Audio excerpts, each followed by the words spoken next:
오늘 열왕기상 5장의 내용은 드디어 솔로몬의 성전 건축의 준비 과정을 다루는 내용입니다. 우리가 지난주에는 하나님께서 솔로몬에게 지혜를 주셨고 지혜뿐만 아니라 부와 그 영광의 그 영화로운 그 내용들을 성경의 기록을 통해서 알게 하셨고, 하나님은 솔로몬의 그 지혜를 사용하셔서 하나님께서 이루시고자 하는 그 성전 건축에 대한 핵심적 내용들을 지금 다루고자 하는 것이 열왕기상 5장부터 7장까지의 내용입니다. 하나님은 이미 아브라함 시대 때부터 이스라엘 백성들의 수요를 많게 함으로써 이스라엘에 더욱더 하나님을 믿는 신정 왕국, 하나님의 통치가 다스리시는 그 이스라엘을 하나님께서 만드시고자 약속하신 바를 드디어 솔로몬을 통해서 솔로몬 시대 때에 그를 나타내시고자 하는 가장 큰 그 예표가 바로 성전 건축이라는 그 명분이었다라는 것입니다. 자, 솔로몬 시대 때에 드디어 하나님께서 성전 건축을 이루심으로 말미암아 이스라엘은 하나님의 통치와 다스림을 받는 나라임을 온 세상, 온 세계 가운데에 널리 알리고자 하나님께서는 이스라엘을 향한 하나님의 그 마음이 담겨져 있다는 것을 우리는 알 수 있어야 된다는 것입니다. 하나님의 때를 기다릴 줄 아는 바로 그 모습들을 오늘 우리가 볼 수 있어야 되는데요. 바로 다윗의 시대 때에 하나님께서는 성전 건축을 이루시지 못했고, 바로 솔로몬 시대 때에 그 성전 건축을 이루셨다는 그 내용이 바로 오늘 3절에는 다윗이 사방의 전쟁으로 말미암아 성전 건축을 하지 못했다고 합니다. 바로 솔로몬의 때에는 하나님께서 사방에 태평을 주시되 사방의 모든 전쟁을 멈추게 하셨고 원수도 없고 재앙도 없게 하셨기에 드디어 하나님께서는 솔로몬을 통하여 성전 건축을 이루게 하신다라는 내용이 바로 5절까지의 내용입니다. 그래서 5절 후반부에 보면은 내 하나님 여호와의 이름을 위하여 성전을 건축하려 하오니라고 기록하고 있습니다. 자, 오늘 열왕기상 5장의 내용은 성전 건축을 위해서 솔로몬은 어떻게 지혜롭게 행했느냐를 지금 우리에게 가르쳐주고 있으며, 그 솔로몬의 지혜를 통해서 우리는 앞으로 우리의 가정과 우리의 교회와 우리의 모든 삶을 이렇게 어떻게 우리가 이끌어 갈 수 있느냐는 것을 우리가 한번 귀 기울여 볼 필요가 있다는 겁니다. 오늘 성전 건축을 위해서 준비하는 그 과정 속에서 하나님께서 명시하고자 하는 것들이 몇 가지가 있는데, 우리가 3절 후반부를 한번 보겠습니다. 다윗의 시대 때에는 사방의 전쟁으로 말미암아 성전 건축을 하지 못했는데 이렇게 기록합니다. 그의 원수들을 그의 발바닥 밑에 두시기를 기다렸나이다 라고 했습니다. 기다렸다라는 거예요. 오늘 이 기다림에 대해서 한번 우리가 짚고 넘어가겠습니다. 보통 우리는 하나님 앞에 구하는 모든 바를 그 때를 기다리기보다도 당장 내 눈앞에서 이루어지고 내 눈앞에서 나타내기를 바란다라는 점에서 하나님께서는 우리 삶 가운데에서 이루시고자 하는 모든 일들, 하물며 하나님의 그 성전 건축에 당신이 거하실 그 거룩한 처소에도 하나님의 그 때를 기다리게 하셨다라는 것. 그러기에 오늘도 우리에게는 이 기다림이 필요하다라는 거예요. 그래서 이 성전 건축을 그 때를 기다렸다라는 것.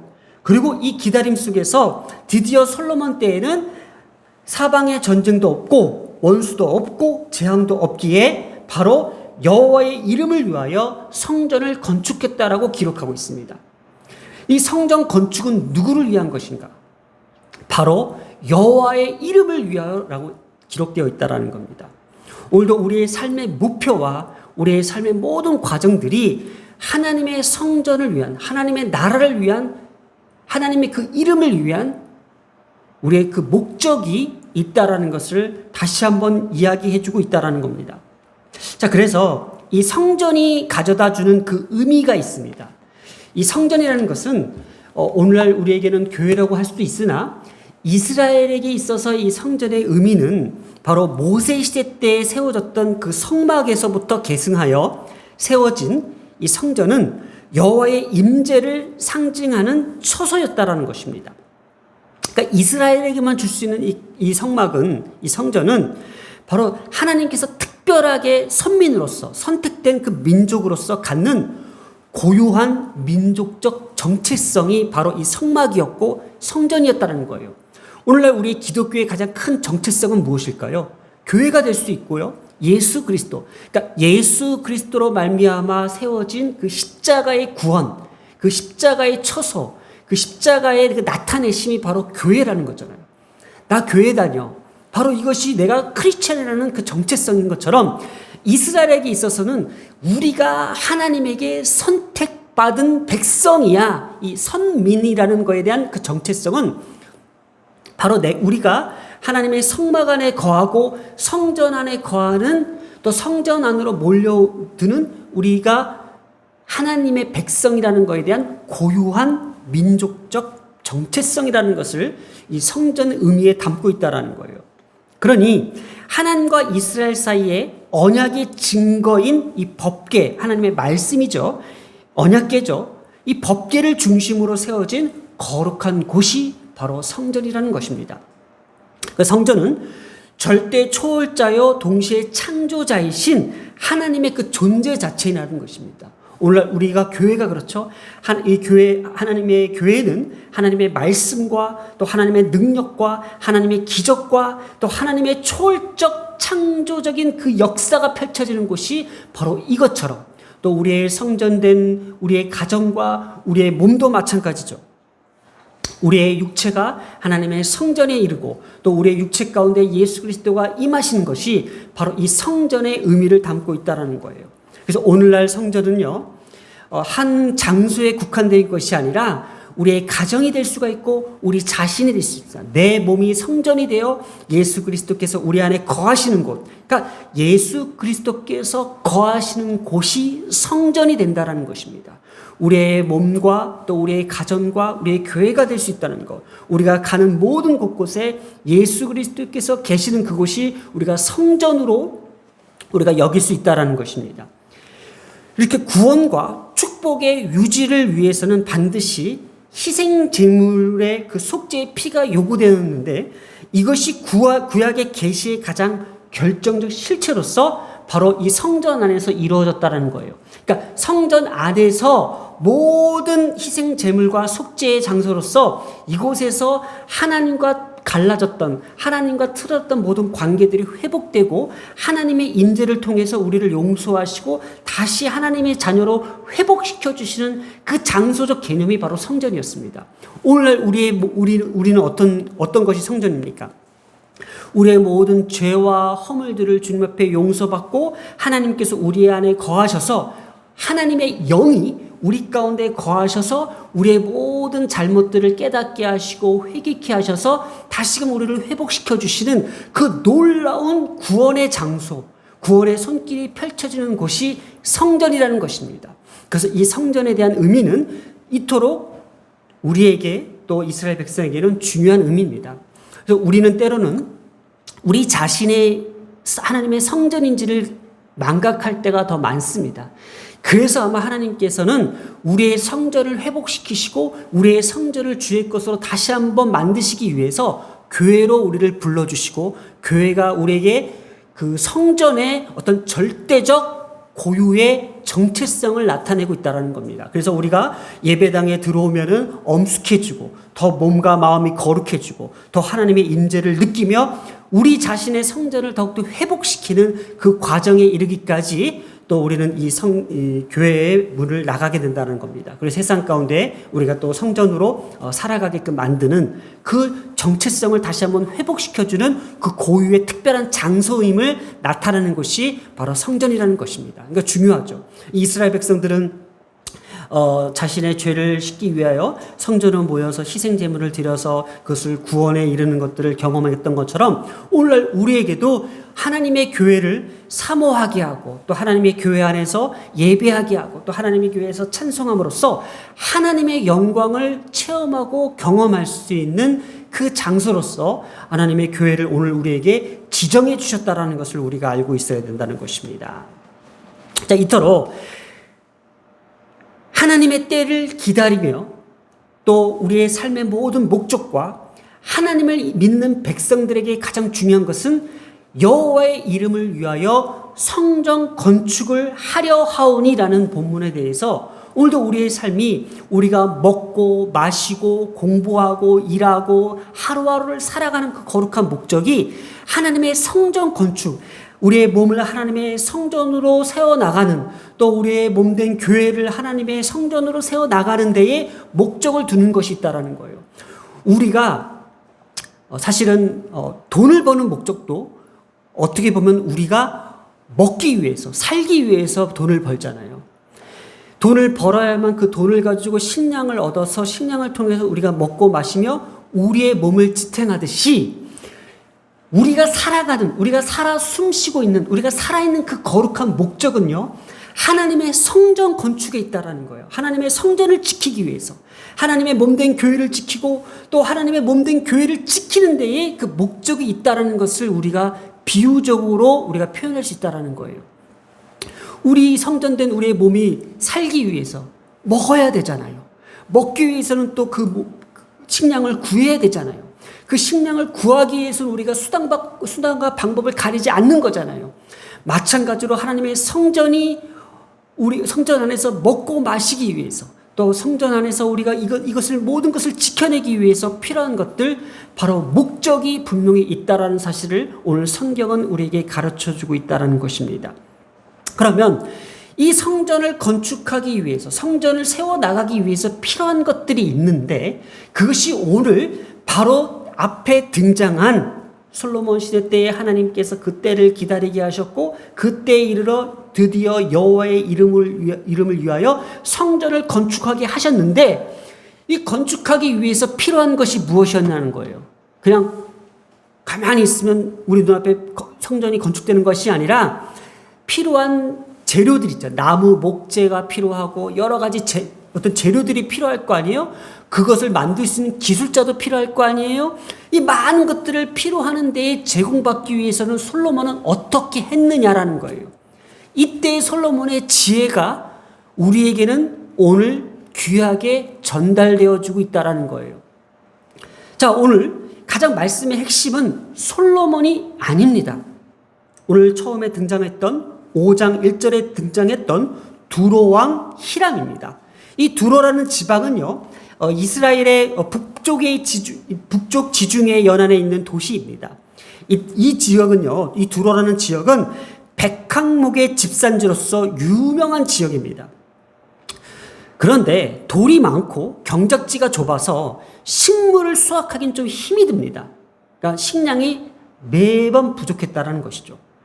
그래서 식량 공급을 대부분 이스라엘에게 의존했기에 사무엘하 5장 11절에 먹을 것이 많고 목초가 많고 짐승이 많았던 이 다윗 시대 때에 이 두로의 왕 히람이라는 사람이 이 다윗 왕과 우호적 관계를 맺었다라는 것. 그래서 다윗의 왕궁을 지을 때에도 이 두로 왕 히람이 많은 건축 자재와, 왜냐? 백항목의 집산지로서 이 좋은 목재들이 많았어요. 그리고 이 목재들이 많다는 것은 거기에 목재를 목공할 기술자들도 많았어요. 그리고 이스라엘 북쪽 그 지중해 연안에 있기 때문에 바닷가 근처에 선박이 아주 우수했어요. 그래서 오늘도 뗏목을 가지고 이스라엘에게 실어 날라줍니다. 그래서 무역이 발달했던 곳이었습니다. 그러기에 이 두로왕 히람은 다윗과 좋은 관계를 맺으며 식량을 조달받고 또 다윗에게 필요한 모든 건축에 필요한 것들을 지어주기까지 한 아주 우호적 관계에 있었던 이 히람 왕이 이렇게 등장합니다. 평생에 다윗을 사랑하였다 그랬습니다. 그러니까 다윗에게 신하들을 보내서 너희 아버지 때에 다윗을 정말 사랑했고 정말 좋은 관계에 있었다. 그러니 우리와도 좋은 관계를 맺어달라는 것이 히람의 목적이었어요. 왜냐? 들리는 소문에 솔로몬이 집권한 후에 지금 솔로몬이 강대국이 되어 있어요. 힘이 생겼다라는 건 뭐예요? 주변 국가들에게는 위협이 될 수 있다라는 거예요. 혹시나 이 히람이 다윗 시대 때에 있었던 그 관계가 깨지진 않을까 해서 솔로몬을 찾아왔던 것 같아요. 찾아와서 그 아버지와의 관계들을 가지고 좀 더 좋은 관계를 맺고자 찾아왔던 것 같아요. 자, 그러면 솔로몬은 지혜의 사람이잖아요. 그럼 솔로몬은 어떻게 했을까? 힘이 있습니다. 국가적으로 모든 걸 할 수 있습니다. 부도 있습니다. 영광도 있습니다. 그러니 이제는 너희 도움 필요 없어. 너희들 우리한테 갖다 바쳐. 당하지 않으려면 우리한테 갖다 바쳐. 우리는 힘이 있어. 그러니 잔말 말고 우리 모든 것들을 시킨 대로 해. 이렇게 할 수 있는 것이 솔로몬의 위치였습니다. 그러나 솔로몬의 지혜는 그렇게 사용되지 않았다는 것. 아버지의 때에는 사방의 전쟁과 사방의 그 많은 위협 속에서 하나님의 성전을 제대로 건축하지 못했으나 이제 솔로몬의 시대 때에는 하나님께서 많은 것들을 평안으로 태평케 하셨사오니 이제는 성전 건축을 하소서. 그때에 필요한 모든 목재들이나 재료들이나 기술자나 필요한 모든 배까지도 지원해 주겠습니다 라고 얘기를 하고 있습니다. 이것이 히람 왕이 솔로몬을 찾아와서 제안했던 거예요. 그러니 우리에게는 그 삭수로, 그 대가로 음식물을 좀 제공받기를 원합니다 라고 히람 왕이 제안을 한다는 내용이 오늘 전반적인 내용입니다. 자, 그러면 이때 솔로몬은 아니 싫어, 와서 너네들이 건축해 라고 하는 것이 아니었습니다. 솔로몬은 이렇게 얘기합니다. 11절입니다. 솔로몬이 히람에게 그에게 궁전의 음식물로 밀 2만 고루와 맑은 기름 20고루를 주고 해마다 그와 같이 주었더라. 그러니까 필요한 성전 건축에 필요한 이 모든 목재와 이 재료들을 가지고 솔로몬은 그 대가로 음식물을 제공해 주었다는 것은 바로 이 관계성에 대해서 오늘 성경은 오늘 우리에게 가져다 준다는 거예요.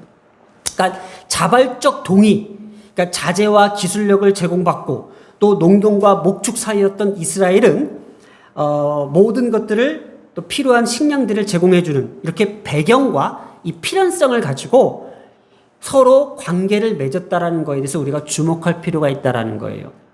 자, 그러면 솔로몬에게는 지금 두로왕 히람이 갖고 있는 이 백항목이 정말 탐나는 것이었습니다. 이 백항목에 대해서 한번 살펴보면요.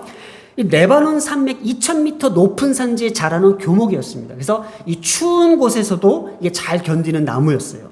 그렇기 때문에 이 나무에 대해서는 아주 건축 자재로 최고의 품질을 갖고 있는 나무였어요. 높이가 40m, 지름이 3m에 이르는 이 고든 나무로서 향기가 진하기 때문에 이 병충해들이 달라붙기 쉽지 않아요. 향기로 말미암아.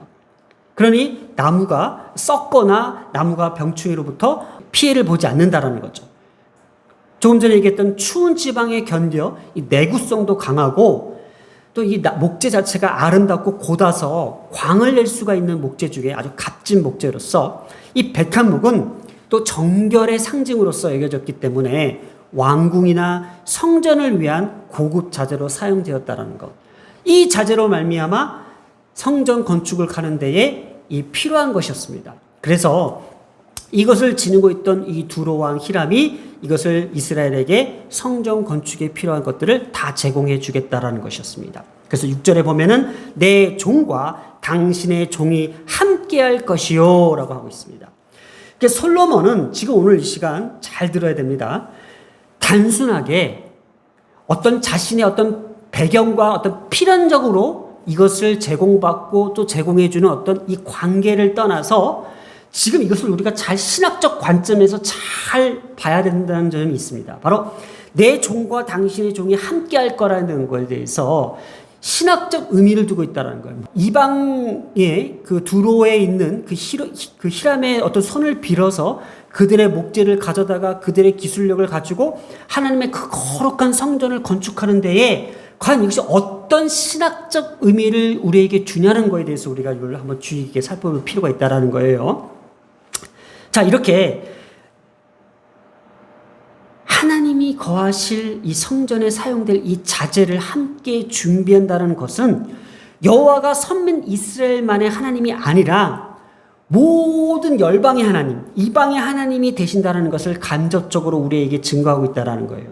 동시에 신약시대에 이르러 복음이 이방인에게까지 전해지며 하나님 나라를 확장해 나가는 사역에 이방인들이 함께 동참할 것을 예표하고 있는 것이 이 내용이에요. 하나님의 메시지는, 신학적 메시지는, 하나님의 나라는 어떤 한 사람에게 하나님께서 제한된 것이 아니라 하나님의 구원은 이방인에까지도 열려 있다라는 것을 암시하는 것이지, 이것이 어떤 종교적 혼합과 어떤 이단과 어떤 죄와 섞여서 이것을 만들어낸다는 것이 아닙니다. 이들에게도 구원이 있다라는 것을 하나님께서는 암시적으로 열어준다라는 것을 우리가 알고 있어야 된다라는 거예요. 그래서 지금 내 종과 당시의 종이 함께할 것이요 라고 기록하고 있으며, 오늘 12절에도 이렇게 얘기합니다. 솔로몬에게 지혜를 주신 고로 히람과 솔로몬이 친목하여 두 사람이 함께 약속을 맺었더라. 두 사람이 함께 약조를 맺었더라. 오늘 말씀 본문의 제목은 두 사람이 함께 약조를 맺었다라는 것에 대해서 우리가 짚고 넘어갑니다. 자, 첫 번째, 하나님의 때에 따라서 하나님의 때에 이르러 벌써 기다렸더니 기다림이 필요했다고 했습니다. 두 번째는 우리가 먹고 마시고 열심히 일하고 살아가는 그 거룩한 목적은 바로 성전 건축에 있다라는 것. 이 기다림과 성전 건축. 그럼 이 성전 건축을 이루기 위해서 우리가 필요한 것이 무엇이냐? 이 세 번째가 바로 두 사람이 함께 약조를 맺었다라는 거예요. 약조를 맺었다는 거. 그것이 상대가 누구냐는 것이 아니라 이 약조를 맺다라는 것은 바로 함께 협력하여 선을 이룬다라는 거. 함께 그들의 필요한 것들, 하나님께서는 왜 그러면 차라리 이스라엘에게 백향목을 주시지 않았을까? 차라리 이스라엘에게 100명을 주시고 양식도 주셨으면은, 이스라엘에게 모든 것을 다 주셨다면은 굳이 주변 국가와 연합도 필요 없습니다. 주변 국가와 우호적 관계도 필요 없습니다. 그러나 하나님께서 이 세상을 창조하시고 이 세상을 다스리시고 이 세상을 만드시는 그 목적에는 이들에게는 이것을 주었고 이들에게는 이것을 주었기에 서로 교류하고 교통할 수 있게끔 서로의 필요성, 자발적 동의를 가지고 모든 것들을 그 배경 속에서 서로 필연적으로 이것을 융합하게 만들었다는 것을 알고 있는 거예요. 가정도 마찬가지라고 생각해요. 부부가요, 똑같은 사람이 만나면 얼마나 끔찍할 정도는 아니겠지만은 서로 어떤 효과가 일어날까. 하지만 이 사람에게는 이런 부분이 있고 저 사람에게는 이런 부분이 있을 때에 이것이 서로 상호 관계 속에서 어떤 필연적으로 이것이 서로 이렇게 하나가 됐을 때에 바로 하나님의 가정이 더 하나님께서 바라시는 더 아름다운 가정으로 우리가 꿈꿀 수 있지 않나. 그래서 우리가 결혼 상대를 구할 때에 꼭 자기와 비슷한 사람, 자기와 맞는 사람을 찾지만은 결국은 만나보면은 그게 그렇게 맞지가 않는 부분들이 많아요. 생각해 보세요. 분명히 자기와 맞을 것 같아서 결혼했는데 막상 결혼해보면 그 맞는 부분이 별로 없어요. 틀린 부분이 더 많다라는 거예요. 그러면 처음에 결혼하기 전에 서로 틀린 사람이랑 결혼하겠어요? 뭔가 맞을 것 같아서 결혼한 거잖아요. 그러면 서로 뭔가 맞을 것 같아서 결혼했다는 건 뭐예요? 서로의 부족한 부분을 채워줄 상대가 있다라는 것이잖아요. 그런데 서로 맞지 않아서 이혼한대요. 또 이상하죠? 서로 맞을 것 같아서 결혼했는데 서로 맞지 않아서 결혼한대요. 이것은 뭔가 잘못된 거예요. 오늘날 교회도 마찬가지예요. 꼭 내가 필요한 사람, 내가 원하는 사람만 교회에 오는 것이 아니라 나랑 맞지 않은 사람도 교회에 있을 수 있어요. 그 목사님이랑 나랑 맞지 않아서 나간대요. 그러면 그 사람은 자기와 맞는 사람과 또 같이 있으면은 그것이 정말 행복할까? 그것 속에서 맞지 않을 거예요. 중요한 것이 무엇이냐면은 하나님은 우리를 만드실 때에 서로 맞지 않기 때문에 서로의 필요에 따라서 저 사람이 내가 맞지 않지만 저 사람이 가지고 있는 것이 내게 필요할 수도 있고 또 내가 가지고 있는 것이 저 사람이 없기 때문에 내가 나눠줄 수 있는 것이 바로 하나님께서 만드신 이 세상 가운데서 주고자 하는 하나님의 창조적 원리라는 거예요. 오늘 그래서 이 두 사람과 함께 약조를 맺다라고 할 때에 이 맺다라는 의미를 한번 볼게요. 이 맺다라는 것이 카라트라는 겁니다. 카라트. 원래 이 카라트가 자르다라는 뜻을 갖고 있어요. 창세기 15장 18절에도 이 말씀이 나오는데요. 이거 자르다는 뜻은 뭐냐면은 너랑 나랑 어떤 관계를 맺을 때에 약속을 맺는다라는 건데, 약속을 맺을 때 짐승을 둘로 쪼개다, 자르다라는 뜻을 갖고 있어요. 그래서 이 고대 근동에서 서로 이렇게 어떤 언약적, 그러니까 약속을 맺을 때에 이 맺다라는 이 맺다라는 이 본래의 뜻이 어디에서 유래가 됐냐면은 짐승을 잘라놓고 그 잘라놓은 자리에 피가 흐르잖아요. 그것을 지나갑니다. 너랑 나랑 만약에 이런 계약이 파괴될 경우에는 너도 이렇게 짐승처럼 반으로 쪼개질 수 있어라는 어떤 위협적 메시지예요. 계약적 관계를 간 거예요. 그러니까 예를 들어서 뭐 각서를 쓸 때에 만약에 이것을 어겼을 때 너는 어떻게 될 것이라는 어떤 그런 서약서처럼 마치 이때 당시 이 맺다라는 이 단어에는 이런 뜻이 담겨져 있는데, 지금 이 두 사람이 함께 약조를 맺었다라는 것은 그만큼 서로가 어떤 이런 관계를 지킬 것을 어떤 맹세적인 의미를 두고 있어요. 그래서 오늘날 이것을 어떻게 우리가 이 말씀을 좀 가져왔으면 좋겠냐라는 것을 한번 제가 곰곰이 생각해 봤는데, 우리가 가정을 한번 보고 그다음에 우리가 사회를 한번 보겠습니다. 가정도 작은 하나의 사회이기 때문에 우리가 가정에서 두 사람을 맺었습니다. 한 여자와 한 남자가 맺은 이 관계는 우리가 이 본문 그대로 카라트, 이 자르다라는 의미를 두고 한번 얘기를 해보겠습니다. 그러면 이 맺어진 이 관계는 어떠한 그 관계로 맺어져야 되냐는 것을 제가 개인적 관점으로 해석한 것이기 때문에 이것을 수긍할 수 있으면 수긍하셔도 되고, 굳이 난 그건 동의 못해 하면 동의 안 하셔도 되는 겁니다. 이건 제 개인적인 내용입니다. 가정 안에서도요, 이 경계를 잘라서 지켜야 될 선이 있다는 것을 저는 두고 싶어요. 우리 두 부부가 하나 맺었는데, 이 두 부부가 한 관계를 맺었지만은 여기에서 경계를 정확히 선을 긋고 이 선을 넘지 않는 이 경계를 스스로 지키자라는 것에 대해서, 그리고 이 경계를 지키는 가운데서도 스스로 못나는 것을 자르다, 카라트를 좀 가져오고 싶었어요. 내가 저 사람을 상대할 때에 내 스스로 못난 것들을 좀 잘라낼 필요가 있다라는 거예요. 이것이 이제 사회적 관점에서 우리가 사회생활하면서 저 사람과의 어떤 경계들이 있습니다. 선을 넘지 말아야 되는데, 어느 정도 이 사람과 함께 뭔가 시작할 때에 내 자신의 모난 모습들을 스스로 좀 잘라낼 필요가 있다는 거예요. 내게 어떤 이런 성격들을 조금 잘라내면서 그 사람과 함께 교류를 맺는 것이 좀 더 지혜로운 관계가 되지 않을까라는 거예요. 왜 그러냐면은 내가 이거를 스스로 잘라내지 않으면은 내 고집대로 그 사람을 자꾸 조종하게 돼요. 내 고집대로 그 사람을 이끌어내려고 해요. 너는 내 생각대로 왜 움직이지 않아? 함께 연합하고 함께 사업 파트너로서 이것을 지켜내기 위해서는 내 자신의 부족하고 좀 모자란 것들을 알잖아요. 요건 좀 참아내고 요건 좀 잘라낼 수 있는 이 카라트가 필요하고, 또한 우리가 요즘 이제 애들이 무슨 얘기만 하면 선 넘네 이러더라고요. 선을 넘지 말아야 되는데, 마찬가지로 이 경계를 잘 잘라서 그 경계 속에서 우리가 넘나드는 그 영역들을 우리가 잘 조절할 수 있는 것이 필요한 겁니다. 우리가 꼭 예수 믿는 사람들만 다 이렇게 모여서 살 수 있는 세상이 아니에요. 저희 아내도 직장 생활하면서 전부 다 오너들이 예수 믿는 오너들이었어요. 그러나 진짜 끔찍했습니다. 정말 끔찍했습니다. 왜일까요? 그러니까 우리가 살아가면서 예수 믿는 사람들만 다 모여 있다고 생각하면 더 끔찍합니다.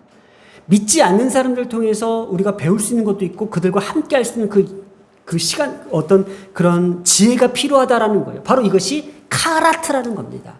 서로가 지켜야 될 선을 지켜주고, 또 우리의 모난 모습들을 또 잘라내면서 우리가 포기할 것은 포기하고 인정해줄 것도 인정해주면서 함께 연합해서 더 많은 하나님의 나라를 꿈꿀 수 있는 그런 영역들이 필요하다라는 것을 우리가 성경을 통해서 가르쳐주고 있다는 겁니다. 말씀을 정리해 봅니다. 오늘 12절에 여호와께서 그의 말씀대로 솔로몬에게 지혜를 주신 고로, 하나님은 솔로몬에게 어떠한 지혜를 주셨을까? 어떠한 지혜? 바로 두 사람이 함께 약조를 맺었더라. 서로 뺏고 뺏는 관계가 아니라 서로 연합하고 서로 나눌 수 있고 서로 상호 보완 관계를 가지고 교류할 수 있는 그런 지혜를 주셨다는 거예요.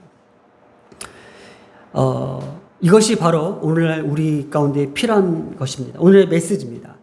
두 사람이 함께 약조를 맺었다라는 것은 교회와 가정은 약속된 공동체로서 함께 서로 세워져 나간다라는 겁니다. 교회도 마찬가지예요. 성도들 간에 또 목회자들 간에 어떤 서로 맞지 않다고 해서 그것을 서로 등 돌리는 것이 아니라 서로 기도해주고 서로 다독여주고 서로 위로해주고 서로 안아주고 함께 맺어 나가는 하나님의 교회이자 성전이 되어야 되는 것이고, 가정도 마찬가지입니다. 분명히 똑같은 부모에서 태어난 그 두 아이도 어쩌면 서로 다를 수 있을까? 그것은 이 아이에게 필요한 것들, 또 이 아이가 가질 수 있는 능력, 서로 다른 필요와 서로 다른 그 능력을 가지고 서로 교환할 수 있고 서로 상호적으로 협력해 나갈 수 있는 그 작은 사회이자 가정이기에 하나님께서 오늘 우리에게 이토록 하나님께서 말씀을 통하여 깨닫게 해주시고 가르쳐 주셨다는 것을 우리가 가정의 달을 맞이하여 우리 가정 가운데에 하나님께 주시는 메시지이자 또 하나님께서 앞으로 우리 교회에게 주시는 하나님의 귀와 말씀이며, 또 우리는 학교 생활과 또 직장 생활에서도 함께 그들과 약조를 맺어 하나님께서 주시는 지혜를 가지고 서로 경계의 선을 잘라서 그 경계를 지켜나가며 내 모난 모습들을 잘라낼 수 있는 지혜로운 하나님의 사람들, 하나님의 일꾼들, 또 하나님의 성전 건축자들이 되길 간절히 소망합니다. 하나님께서 오늘 주시는 이 메시지는 하나님의 때를 기다리고 또 하나님의 이름을 위하여, 여호와의 이름을 위하여 성전 건축을 목적을 가지고, 우리는 하나님의 성전 건축을 위한 목적을 가지고 함께 하나님께 주신 지혜를 가지고 서로 협력하고 서로 관계를 맺고 상호 보완적으로 우호적 관계를 맺어 하나님의 성전 건축에 이르는 하나님의 지혜자로 세워지기를 간절히 소망합니다. 기도하겠습니다. 사랑과 은혜가 많으신 아버지 하나님, 감사합니다. 오늘도 우리만의 세상에 갇혀서 살아가는 우리의 모습들이 아니라 하나님께서 이방인들까지의 구원의 약속을 이루셨던 하나님의 그 신학적 관점을 가지고 오늘 우리 다시 한번 살펴보게 하심을 감사합니다.